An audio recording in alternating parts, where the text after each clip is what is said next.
जिंदगी बिताईबू अकड़ देखाईबू तो लत जूता खाईबू। ए गोरी सुनो प्यार से रहबू जे जिंदगी बिताईबू अकड़ देखाईबू तो लत जूता खाईबू।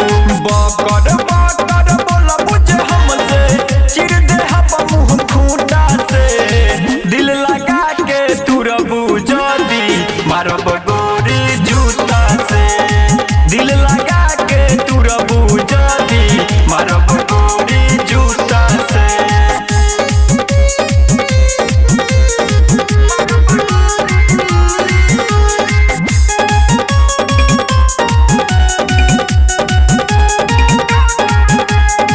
साथ जे निभाईबू तो साथ नहीं छोड़ धोखा जदी देबू तो हाथ पाँव तोड़।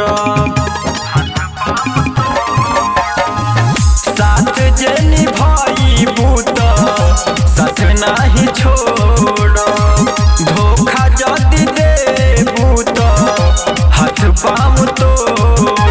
प्रेमी उपेंद्र रंजन नफरत करेला बात झूठा से दिल लगा के तुरबू जदी मारब गोरी जूता से दिल लगा के तुरबू जदी मारब गोरी जूता से।